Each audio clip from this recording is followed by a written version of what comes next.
Assalamualaikum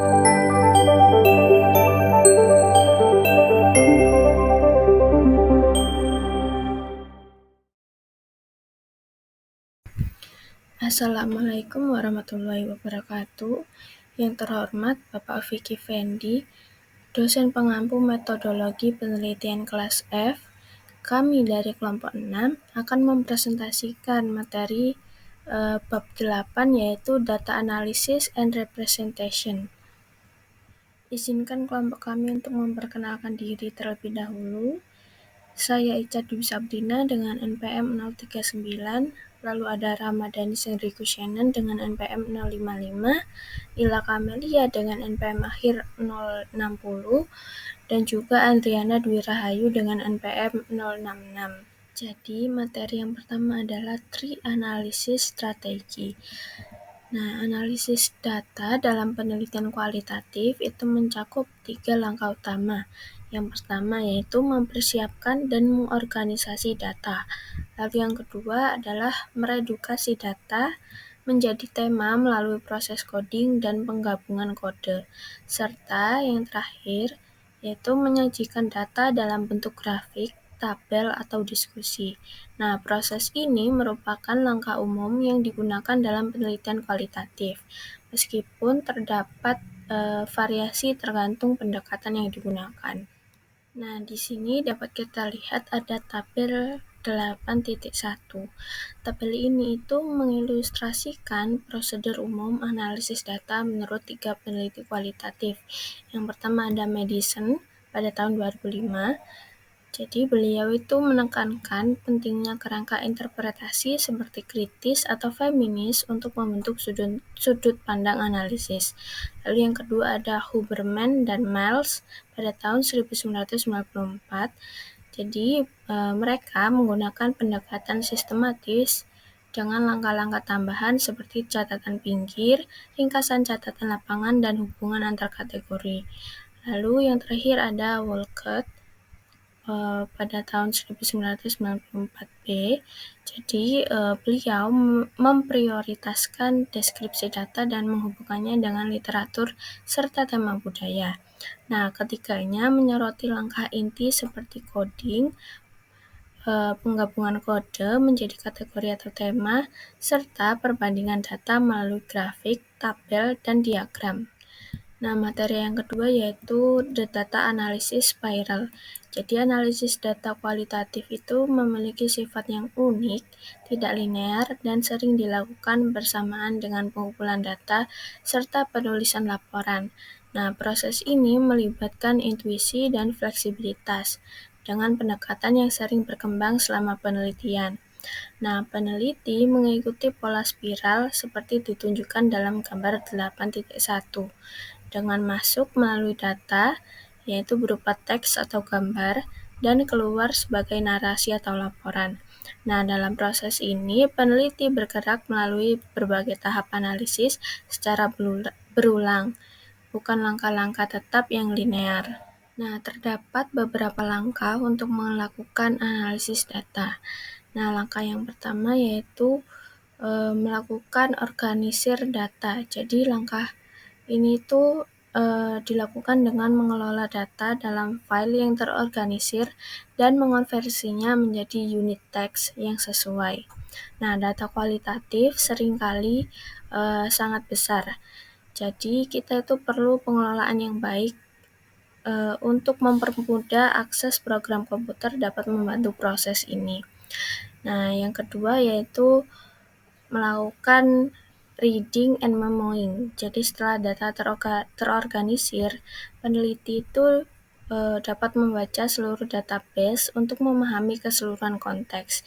Jadi penulisan memo atau catatan singkat ini dapat kita margin untuk membantu mencatat ide, kategori awal, atau konsep kunci. Nah, langkah ini melibatkan identifikasi ide utama dari berbagai data, mengelompokkan kategori awal, sekitar 10 kategori, dan mencari bukti yang mendukung beragam perspektif. Nah, langkah yang selanjutnya yaitu pengorganisasian data melalui pengkodean. pengklasifikasian dan interpretasi menjadi tema-tema. Jadi pengkodean atau coding adalah inti dari analisis data kualitatif, di mana peneliti mengelompokkan data teks atau visual menjadi kategori kecil, mencari bukti untuk setiap kategori, dan memberi label pada setiap kode.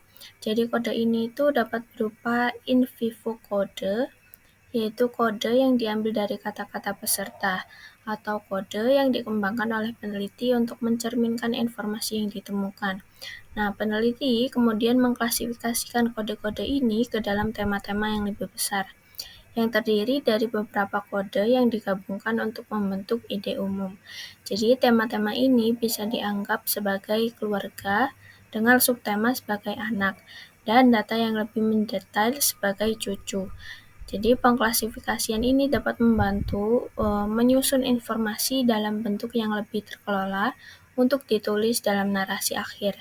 Jadi beberapa jenis informasi yang dicari dalam analisis kualitatif dapat berupa cerita, pengalaman individu, tindakan atau interaksi tema budaya, atau deskripsi kasus tertentu, tergantung pendekatan yang digunakan. Nah, kode yang ditemukan dapat mewakili yang pertama, informasi yang diharapkan peneliti temukan sebelum peneliti dimulai.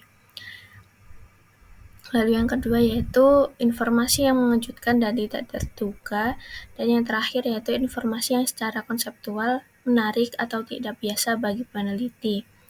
Nah, selain itu ada strategi untuk memfokuskan perhatian pada jenis informasi yang dianalisis dalam data kualitatif ya, yang meliputi membongkar dikotomi yang dianggap sebagai perbedaan palsu, lalu memperhatikan keheningan, mengamati gangguan dan kontradiksi dalam teks, fokus pada elemen yang paling asing atau aneh dalam teks untuk menemukan batas-batas yang bisa diterima, menginterpretasikan metafora, menganalisis makna ganda, memisahkan bias yang bersifat kelompok dan lebih umum, dengan membangun ulang teks melalui penggantian elemen-elemen utamanya.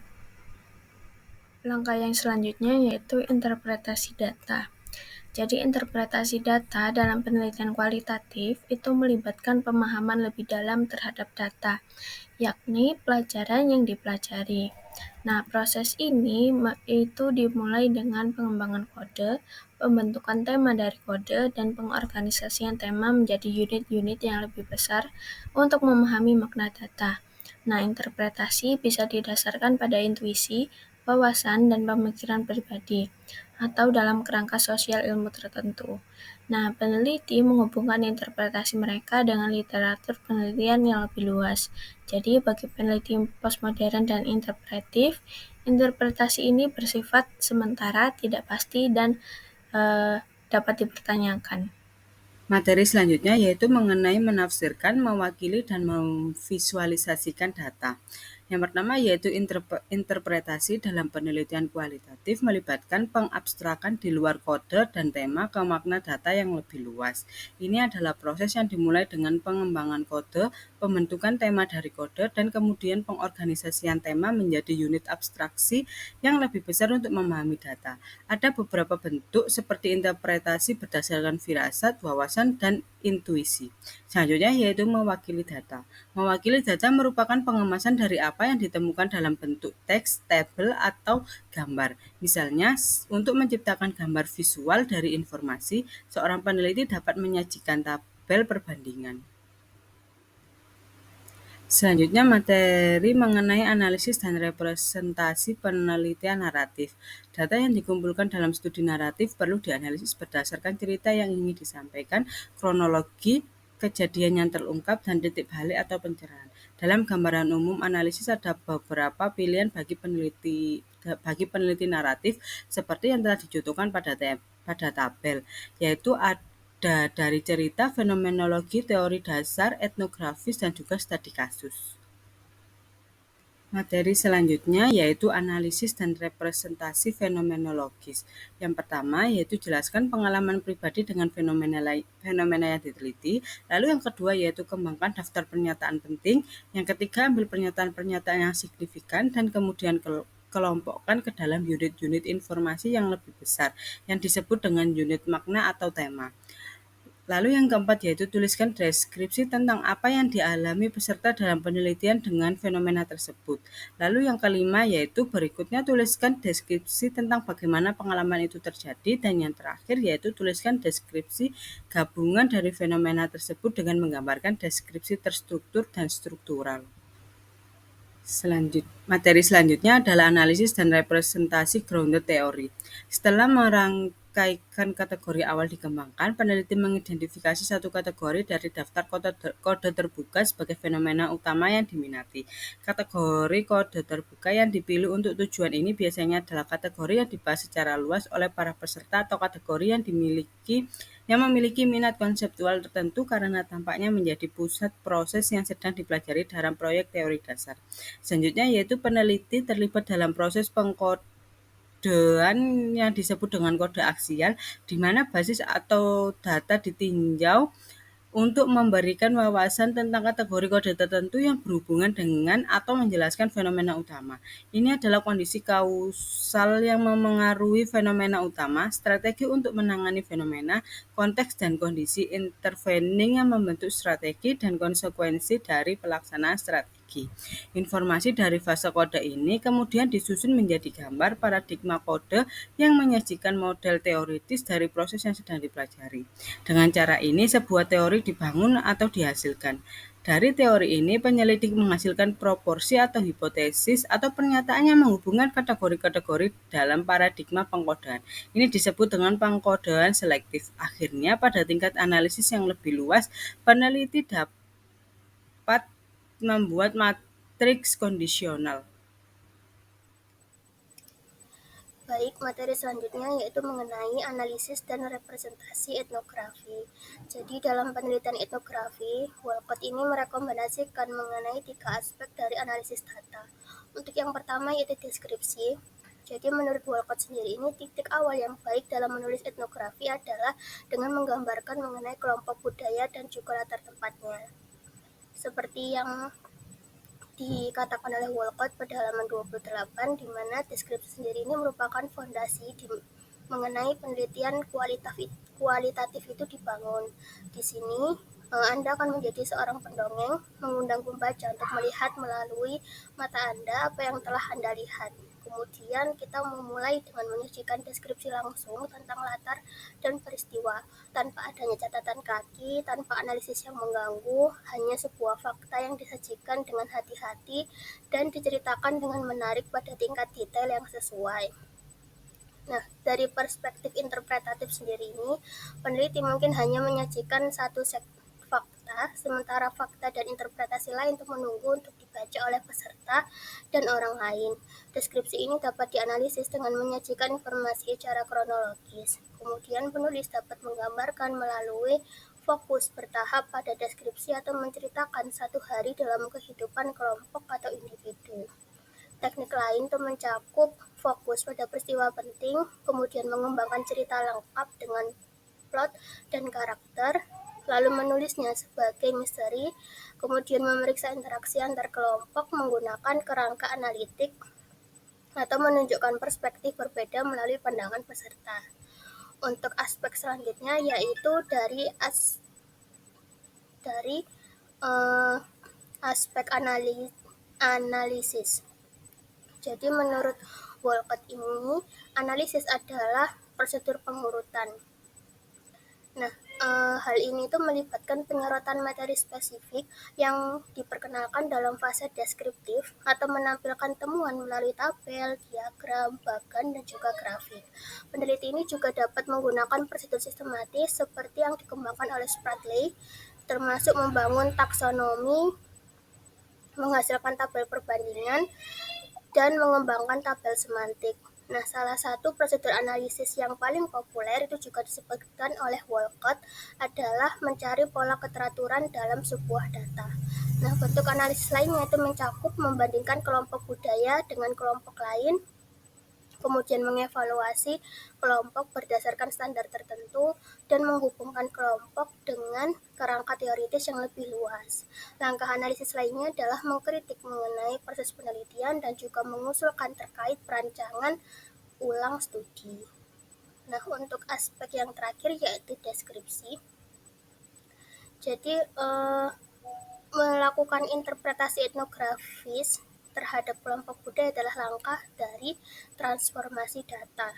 Nah, di sini peneliti ini melampaui database dan juga mengeksplorasi apa yang dapat disimpulkan dari data tersebut.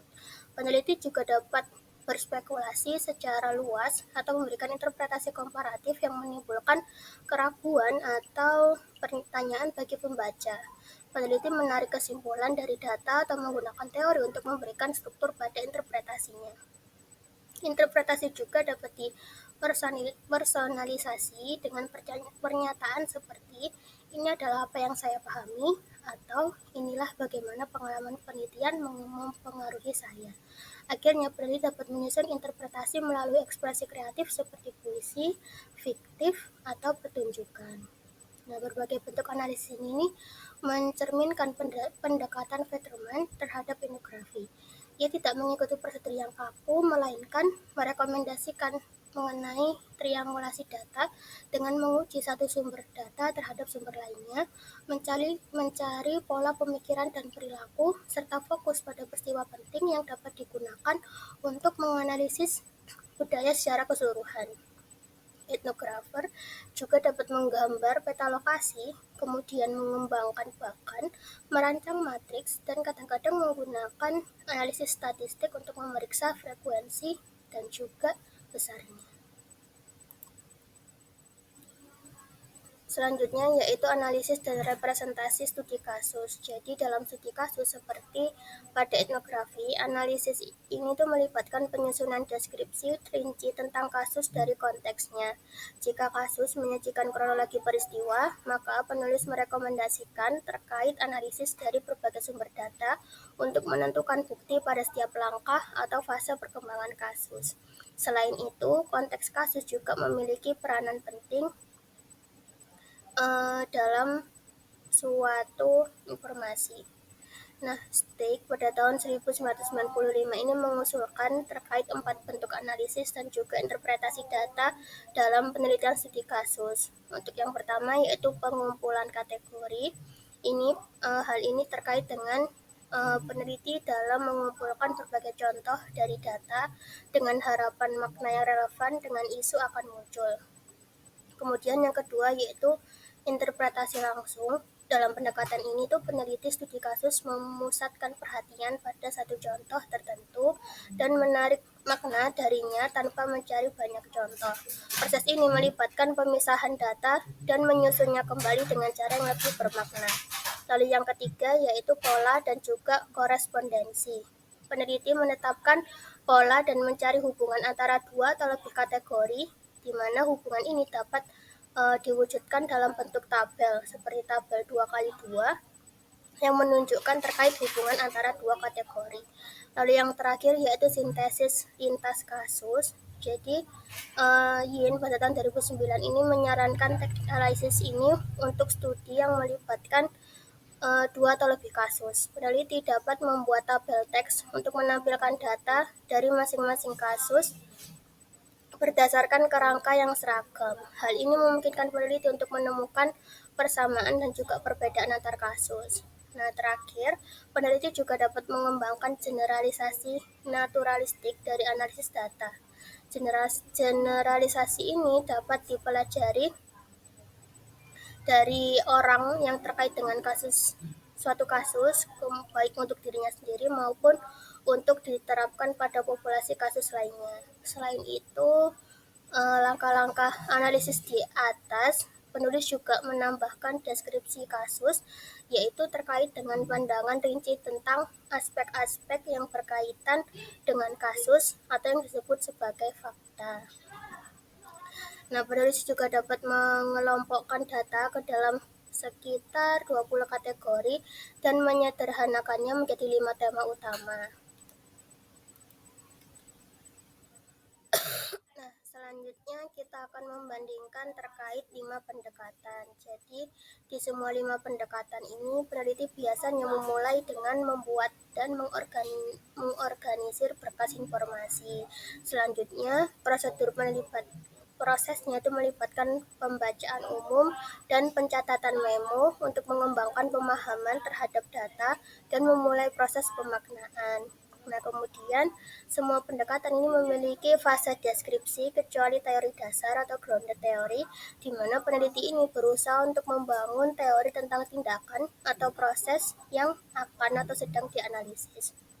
Namun, di sini terdapat beberapa perbedaan terkait dari 5 pendekatan, di mana teori dasar atau grounded theory dan juga fenomenologi ini memiliki prosedur analitis data yang paling rinci dan terperinci, tergantung juga pada penulis yang dipilih untuk panduan analisis. Etnografi dan juga studi kasus ini memiliki prosedur analisis yang lebih umum, sementara penelitian naratif merupakan prosedur yang paling tidak terstruktur. Selain itu, istilah yang digunakan dalam fase pengklasifikasian menunjukkan bahasa yang berbeda di antara pendekatan-pendekatan ini. Terakhir, presentasi data pada gilirannya itu mencerminkan langkah-langkah analisis data tersebut. Dan hal ini tuh bervariasi mulai dari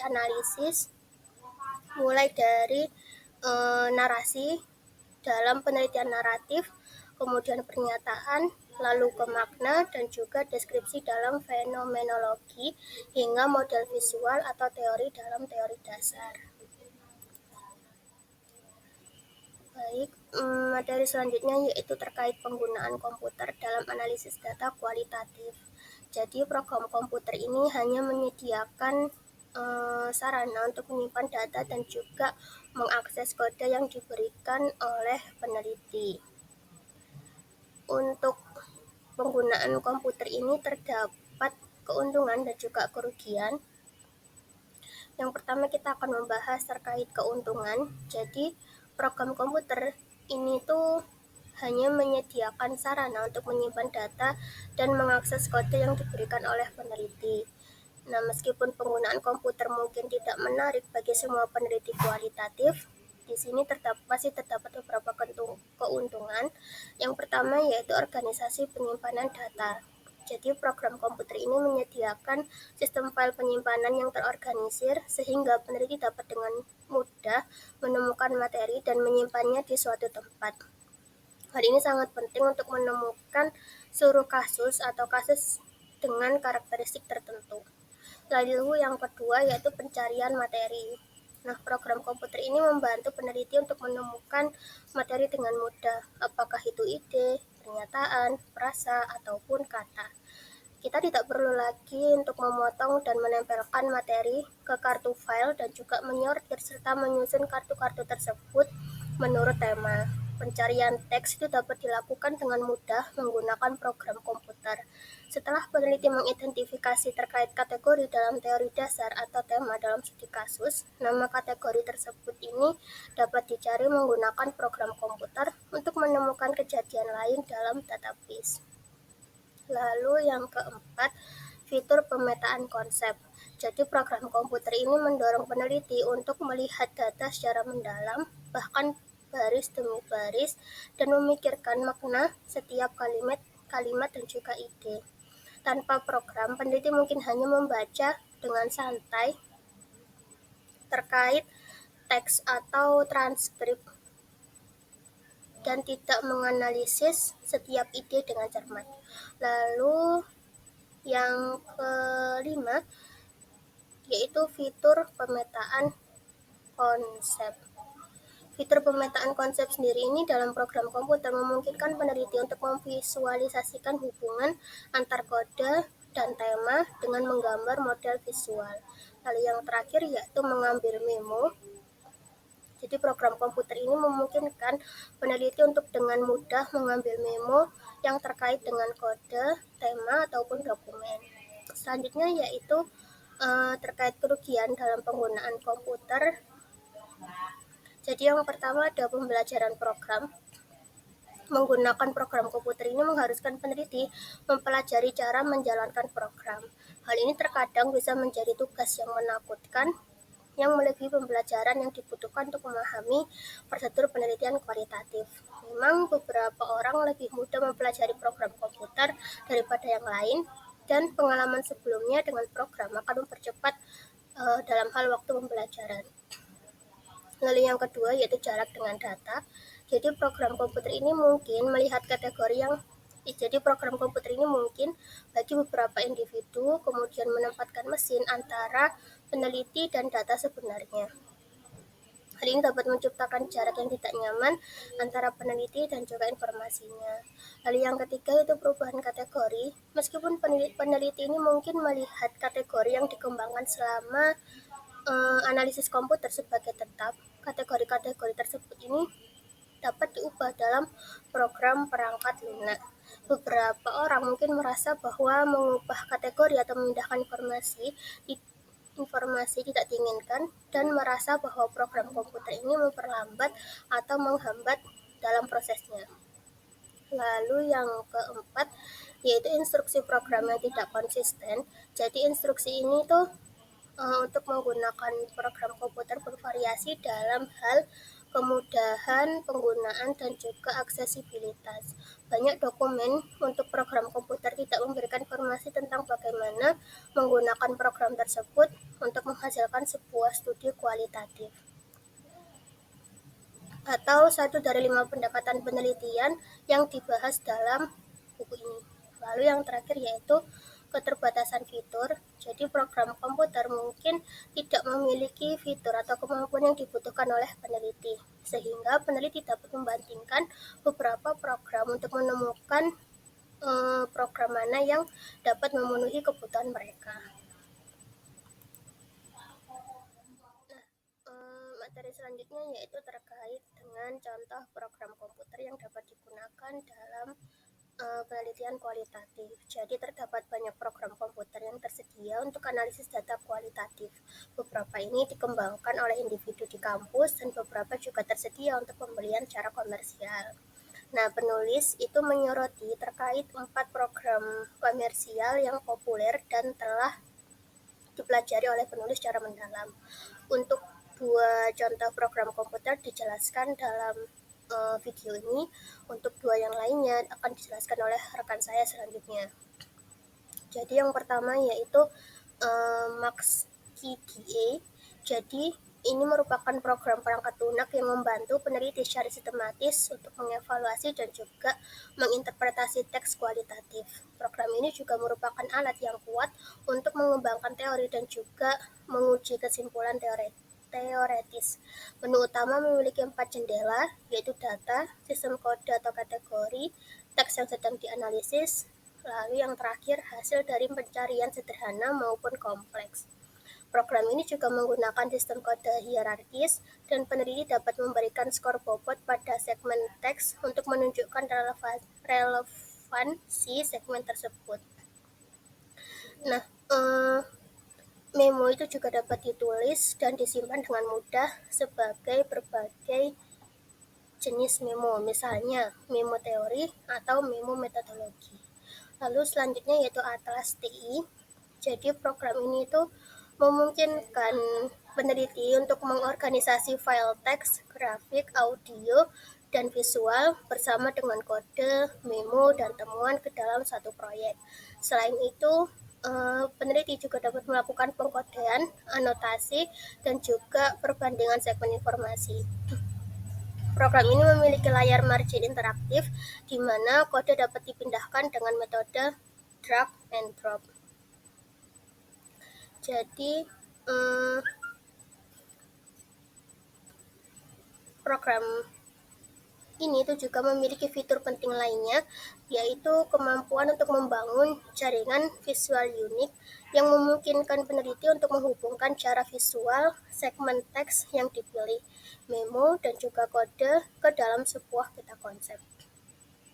Dan data ini dapat diekspor ke program seperti SPSS, HTML, XML, dan juga CSV Kemudian program ini juga memungkinkan sekelompok peneliti bekerja pada proyek yang sama dan membandingkan bagaimana setiap peneliti mengkodekan data tersebut. Paket perangkat lunak juga didemonstrasi tersedia untuk menguji program ini yang dijelaskan dan didistribusikan oleh Scientific Software Development di Jerman. Baik, untuk contoh program komputer selanjutnya yaitu QSR NVivo. NVivo adalah versi perangkat lunak terbaru dari QSR Internasional. NVivo menggabungkan fitur-fitur dari program perangkat lunak populer N6 dan NVivo 2.0. NVivo membantu menganalisis, mengelola, membentuk, dan menganalisis data kualitatif. Tampilannya yang ramping membuatnya mudah digunakan.